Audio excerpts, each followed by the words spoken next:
नमस्कार विद्यार्थियों।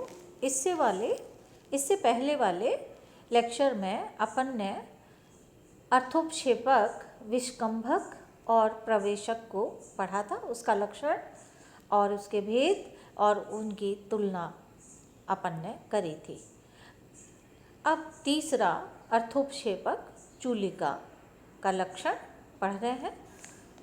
अंतर्जवनिका संस्थैश्चूलिकार्थस्य सूचना, जहाँ अर्थस्य सूचना, अर्थ की सूचना, कथावस्तु की, अर्थ से तात्पर्य कथावस्तु की सूचना, जवनिका नेपथ्य के, उस और अंदर संस्थित बैठे हुए पात्रों के द्वारा दी जाए, वहाँ चूलिका नामक अर्थोपक्षेपक होता है।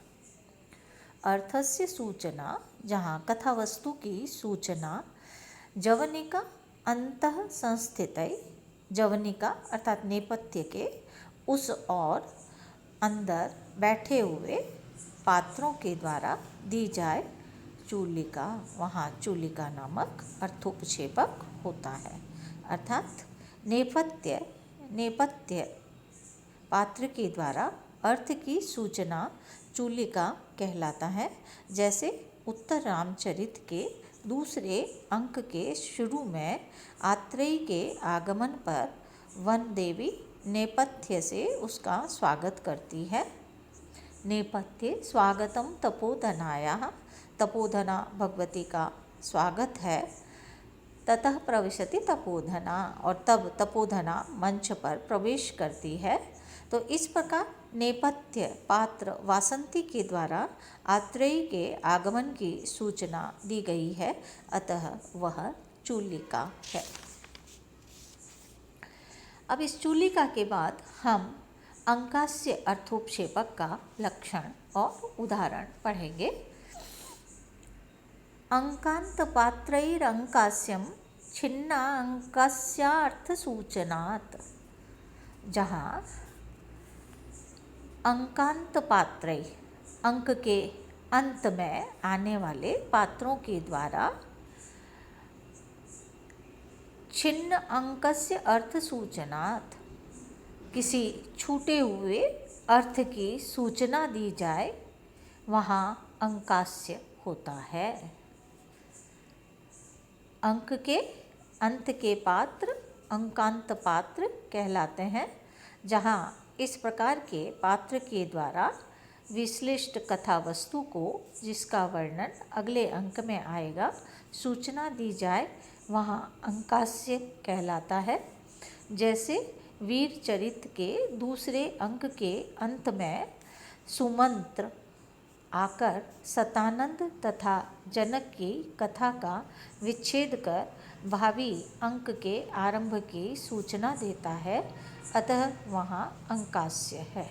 जैसे प्रवेश करके सुमंत भगवन्तौ वशिष्ठ विश्वामित्रौ भवतः स भार्गवान् आह्वयत, पूज्य वशिष्ठ और विश्वामित्र आपको भार्गव अर्थात सतानंद के साथ बुला रहे हैं। इतरे क्व भगवन्तौ, दूसरे वे कहाँ हैं? सुमंत्र महाराज दशरथस्य अंतिके, महाराज दशरथ के पास। इतरे तद अनुरोधात् तत्रैव गच्छामः, तो हम उनके अनुरोध से वहीं चलते हैं और अंक का अंत हो जाता है। और इसके बाद अगला अंक, तब वशिष्ठ विश्वामित्र तथा परशुराम बैठे हुए प्रवेश करते हैं। इस प्रकार आरंभ होता है। इस चौथे अंकास्य अर्थोपक्षेपक के बाद अब पांचवा अंकावतार का लक्षण और उदाहरण देख रहे हैं। अंकावतारस्त्वंकान्ते पातो अंकस्य अविभागात्, जहाँ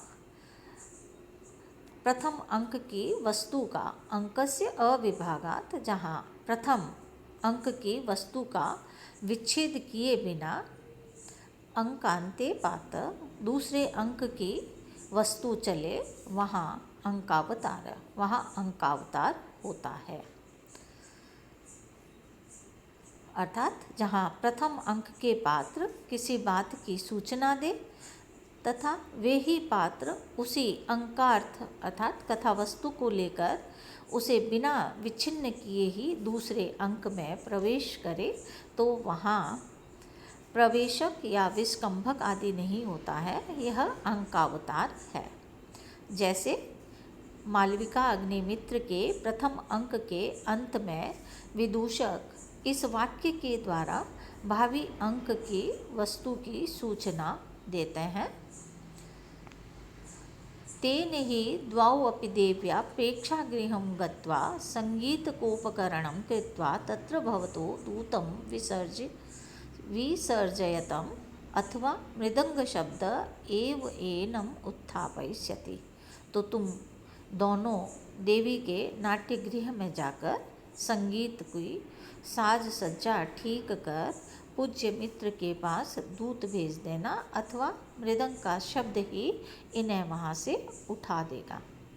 और इसके बाद मृदंग शब्द के सुनने के बाद दूसरे अंक के आरंभ में सारे ही पात्र प्रथम अंक में वर्णित पात्रों के शिष्य शिक्षा क्रम का दर्शन करते हैं और इस तरह पहले अंक की कथा अविच्छिन्न रूप से ही द्वितीय अंक में अवतरित हुई है, अतः अंकावतार है। एभिः संसूचयेत सूच्यं दृश्यम अंकहि प्रदर्शयेत। ए भी अर्थात इन अर्थोपक्षेपकों के द्वारा सूच्यम संसूचयेत सूच्य कथा वस्तु की सूचना देनी चाहिए, दृश्यम अंकई प्रदर्शयेत और जो दृश्य अर्थ हैं उनका मंच पर अंकों के द्वारा प्रदर्शन करें। धनंजय के इस अंकावतार तथा अंकास्य के लक्षणों को जब हम देखते हैं तो ऐसा लगता है कि धनंजय की अंकावतार वाली परिभाषा में ही अंकास्य भी आ जाता है। वस्तुतः धनंजय व धनिक दोनों ने अंकास्य को स्पष्ट करने में थोड़ी सी कसर है। भरत के नाट्यशास्त्र में पंचम अर्थोपक्षेपक अंकास्य नहीं कहा गया है, वे इसे अंकमुख कहते हैं। यद्यपि दोनों का अर्थ एक ही है पर परिभाषा में भेद है। भरत के मतानुसार अंकमुख वहाँ होता है जहाँ किसी स्त्री या पुरुष के द्वारा अंक की कथा का संक्षेप आरंभ में ही कर दिया जाए। विश्वनाथ के साहित्य दर्पण में भी पंचम अर्थोपक्षेप के रूप में अंकमुख का ही वर्णन किया गया है। विश्वनाथ के मतानुसार जहाँ एक ही अंक में दूसरे अंकों की सारी कथा की सूचना हो वह अंकमुख है।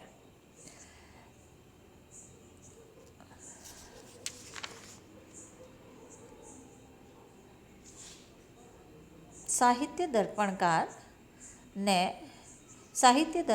ने अंकास्य की भी धनंजय व धनिक वाली परिभाषा देकर वही उदाहरण दिया है। अंकमुख के बाद वे अर्थोपक्षेपक का धनंजय सम्मत या पंचम भेद भी करते हैं, पर वे धनंजय के मत से सहमत दिखाई नहीं देते हैं। ऊपर की कारिका के आगे ही कारिकार्थ की वृत्ति में वे लिखते हैं, एतंच धनिक मतानुसारण उक्त अन्ये तो अंकावतारेण एव इदं गतार्थम इत्याहु।